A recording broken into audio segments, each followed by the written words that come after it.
Gracias por compartir un ratito de esta mañana de domingo con nosotros.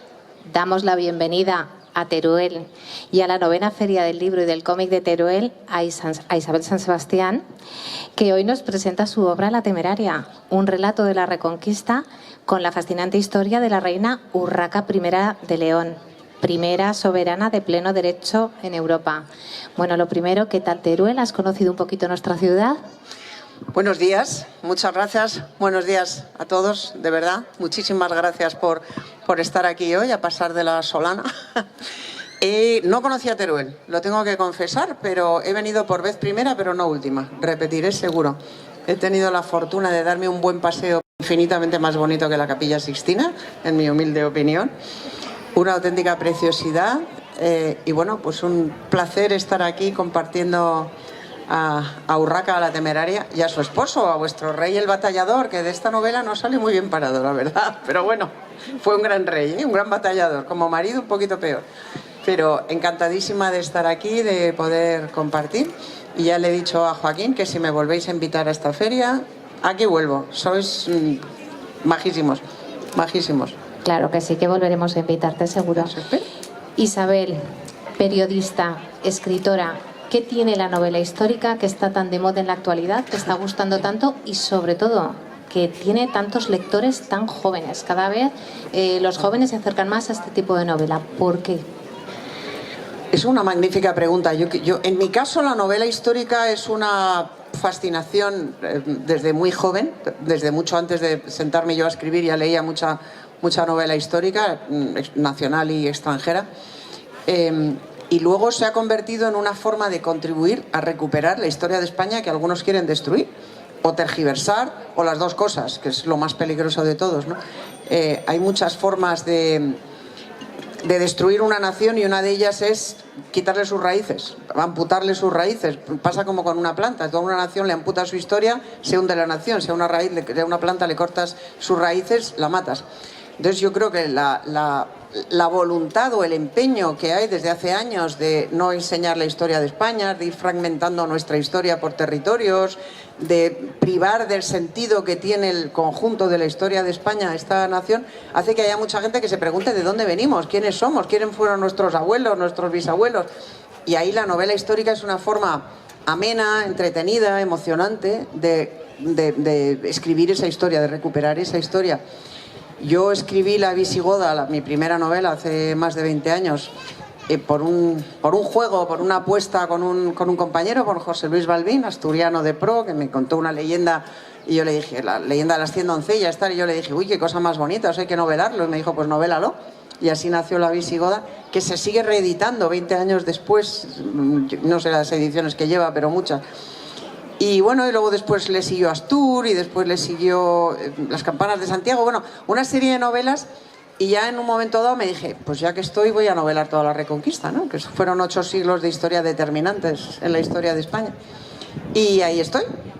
Es una empresa políticamente incorrectísima, porque hoy en día hablar de Reconquista es algo políticamente incorrectísimo, pero sin hablar de eso no se entiende la historia de España. Porque la historia de España está determinantemente influida por esos 8 siglos de Reconquista. Incluso la organización territorial de la España actual no se entiende si no se conoce esa historia. Y bueno, ahí estoy, ¿no? Acabo de llegar al siglo XII. Me detuve en la figura de Urraca porque merecía una novela en sí misma. Fue la primera mujer que llegó a reinar, que se dice pronto. ¿Os imagináis si fuera francesa o inglesa? Si los franceses o los ingleses hubieran tenido la primera reina de Europa, bueno, tendríamos 7 series de Netflix, otras tantas de HBO, montones de películas de Hollywood, pero como era española, pues hay que esconderla, hay que taparla y quedarse con lo malo, La Temeraria. Fíjate tú qué apodo para pasar a la historia, ¿no? Podríamos haberla apodado con otro nombre, La Valiente, La Intrépida. Si hubiera sido hombre, habría sido El Intrépido, seguro. Pero como era mujer, en una época en la que el machismo actual era una broma en comparación con la misoginia que había en el siglo XII, pues La Temeraria. Le llamaron de todo menos bonita y le llamaron cosas peores, ¿eh? La llamaron, por ejemplo, engañadora, la llamaron asoladora del reino, la llamaron meretriz pública, la llamaron de todo menos bonita, y aún así la tía aguantó y siguió adelante y reinó más de 20 años. Tiene una historia fascinante, fascinante.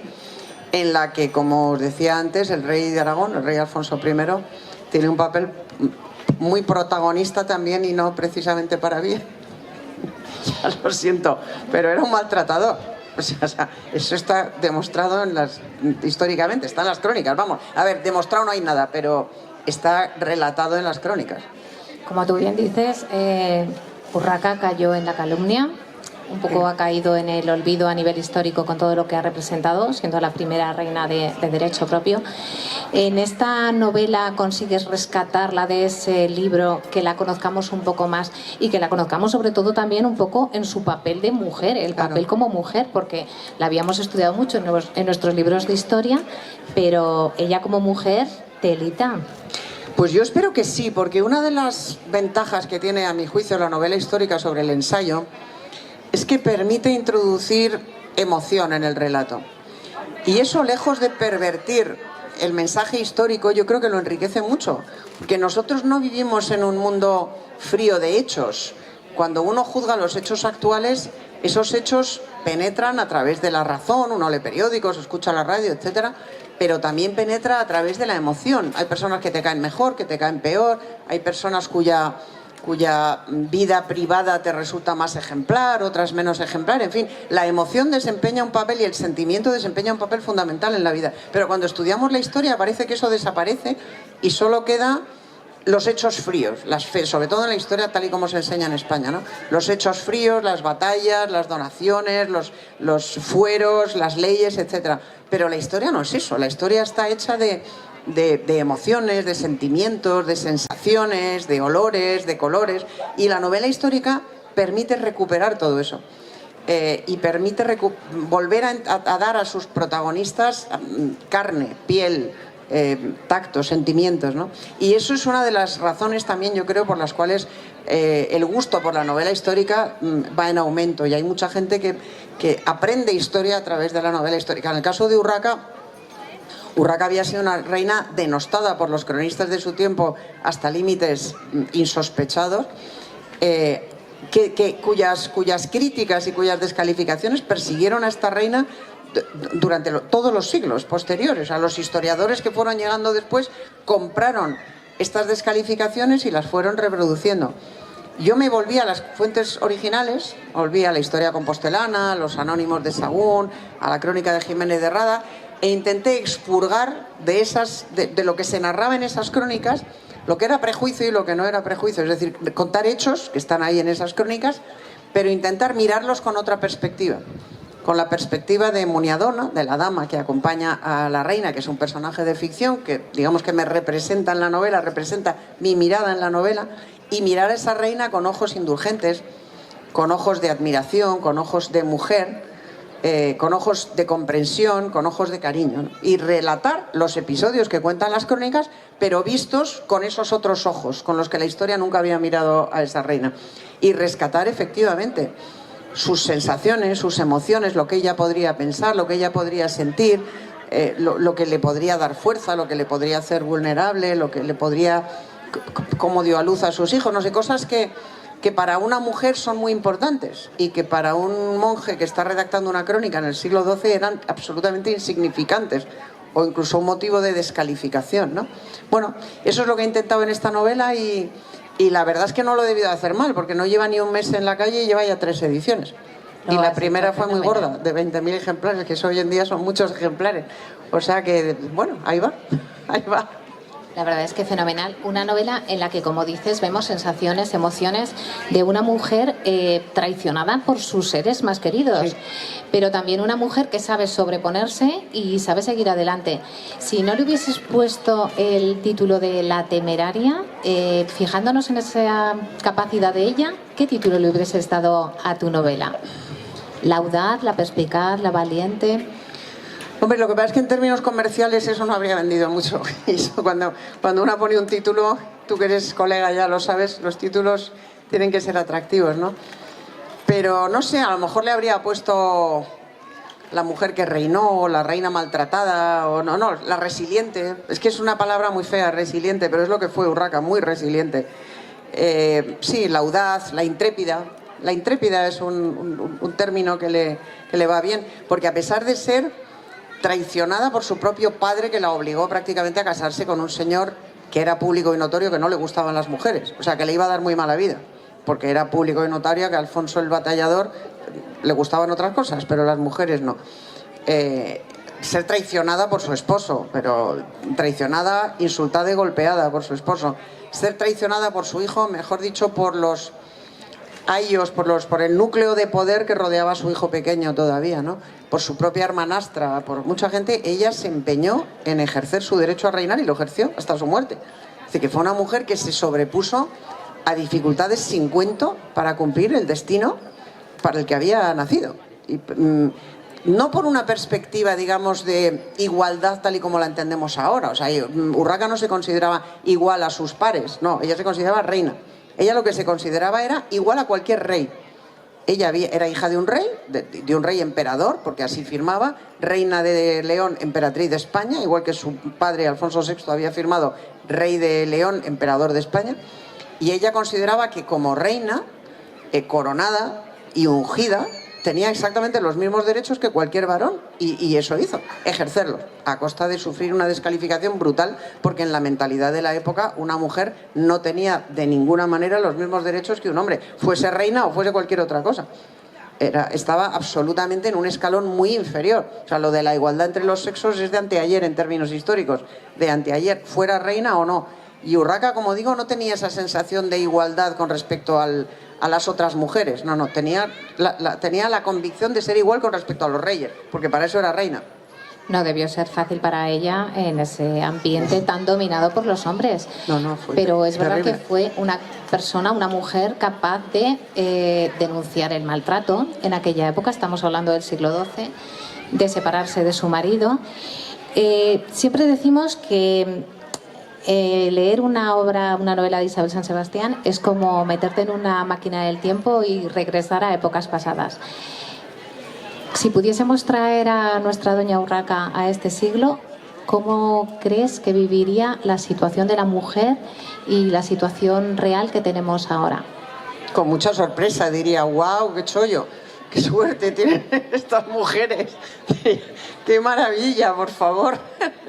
Se pueden casar, divorciar, tener amantes, hacer lo que les dé la gana, nadie las vilipendia por ello. O sea, lo viviría con enorme envidia de ver la situación que tiene la mujer ahora, ¿no? Ella efectivamente tuvo una vida muy dura, vivió en el siglo XII. Tuvo la fortuna de que a la Iglesia, en ese momento, no le interesaba, por razones que están en la novela, aunque la novela es... Para mí una novela tiene que ser sobre todo entretenida, sobre todo aventurera y luego emotiva. Y la novela, yo creo, tú que la has leído, me dirás si lo he logrado o no. La novela es sobre todo una novela aventurera, una novela que atrapa y una novela de emociones, ¿no? Pero bueno, se dan las suficientes referencias pinceladas como para ver que a la Iglesia en ese momento no le interesaba ese matrimonio, por diversas razones. Y entonces tuvo la complicidad del Papa, que disolvió su matrimonio. Porque cuando dices que se separó... O sea, el divorcio no existía en el siglo XII, bueno, en puso Castilla. Fin a esa relación. Puso fin a esa relación porque la Iglesia la disolvió. Porque el Papa disolvió esas malditas bodas, que así las llamaban. Esas malditas bodas. Y eso le permitió separarse de su marido y su maltratador. Lo que ella sí hizo antes de entonces fue plantarle cara a su maltratador. Ella denunció ese maltrato no como se denuncia hoy en una comisaría, porque no habría ido a ningún lado. Lo denunció en algún documento público, en alguna carta que envió a sus familiares, y se rebeló ante ese maltrato. Y le plantó cara a su marido vestida de hierro y en el campo de batalla, con sus nobles, que es una cosa absolutamente inaudita a comienzos del siglo XII. Le plantó cara a ese maltratador y denunció en esa carta la cantidad de veces que le habían ofendido sus palabras, que le había ofendido ante testigos, que le habían ensuciado sus manos y que le habían golpeado sus pies. O sea, le daba patadas a Alfonso, la maltrataba. Hay alguna escena en la novela muy cruda en ese sentido. Y ella ante eso se sublevó, se rebeló, se levantó, le plantó cara en el campo de batalla, se buscó sus aliados, que además coincidió, que en algunos casos fueron sus amantes también, coincidió, entre comillas, por supuesto. Y bueno, y por ejemplo, cuando Alfonso la encerró en una fortaleza que está muy cerca de aquí, el Castellar, un castillo del que queda algunas ruinas, está muy cerca, que estaba ahí en la frontera con con el moro en un lugar inhóspito, la capturó y la encerró allí, se las arregló para que sus leales castellanos o leoneses vinieran a rescatarla. Y la rescataron del castillo, su amante, y la sacó de allí. O sea, que es una novela de aventuras que dices... Es una película, pero sin faltar a la verdad. Esa fue la historia de esta reina que ha pasado a la historia por ser una pésima reina, una pésima gobernante, por dejar el reino asolado y sumido en la miseria. Pero ella tuvo una culpa muy parcial de eso, muy relativa, ¿no? Fue una mujer muy fuerte, muy valiente. Yo, según iba leyendo, ya digo, las crónicas originales, me iba admirando su entereza, su valentía y su capacidad de resistir a todo. A todo. Sorprende su carácter, la verdad que sí. En algunas de tus novelas, como hemos nombrado antes La Visigoda, el personaje principal es la mujer, como casi sucede todas. Aquí. ¿Por qué? Pues mira, por varios motivos. Primero, yo creo que porque yo soy mujer y para escribir con honestidad, sobre todo no tanto cuando te atienes a los hechos históricos, pero cuando te metes en ese mundo que para mí es fundamental en una novela, que es el mundo de las emociones, de los sentimientos, de los afectos, que al final son determinantes en la historia, ¿no?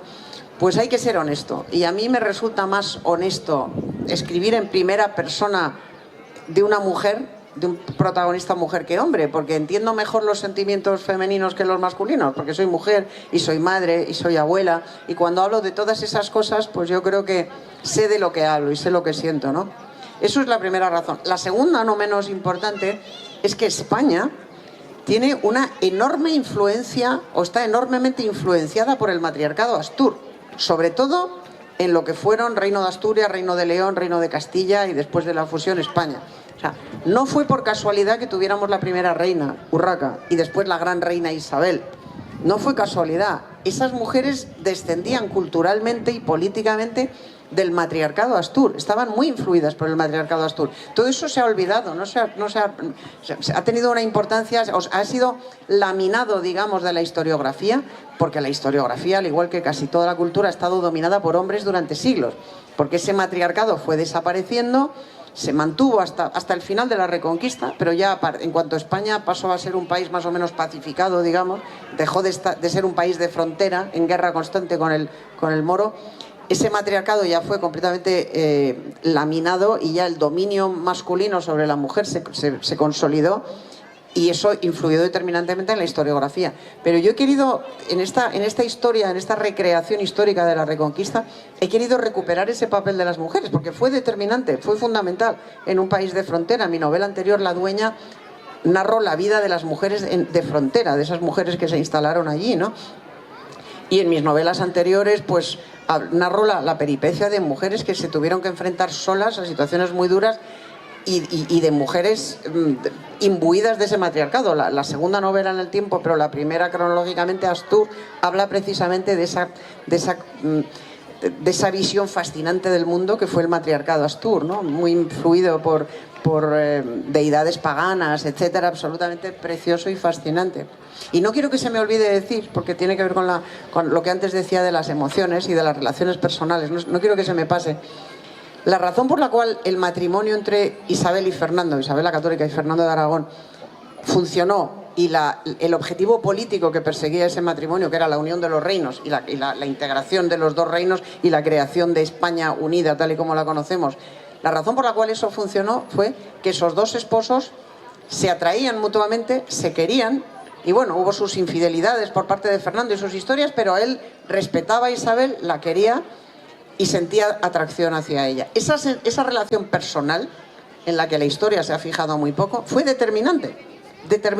O sea, fue el cemento sobre el cual se consolidó esa unidad política tan importante en la historia de España. La razón por la cual el experimento anterior, que fue el matrimonio entre Urraca y Alfonso I, fracasó, es que esas dos personas se detestaban, no se atraían físicamente. A Alfonso, como digo, no le gustaban las mujeres, se detestaban personalmente y tuvieron una relación personal infernal. Y por eso fracasó el proyecto político. Todo eso que en la historiografía clásica, en los ensayos, se habla muy poco, luego a la hora de la verdad es determinante. Y ese es el plus que aporta muy a menudo la novela histórica con respecto al ensayo. Que en esas cosas no se fija, porque tampoco se puede fijar, porque se fija en documentos, en donaciones, en fueros, etcétera, etcétera, ¿no? Y ahí está el gran valor de la novela histórica. El autor tiene que estudiar mucho, en este caso la autora, hay que estudiar mucho, pero bueno, si te gusta, pues como es mi caso, pues disfrutas, ¿no?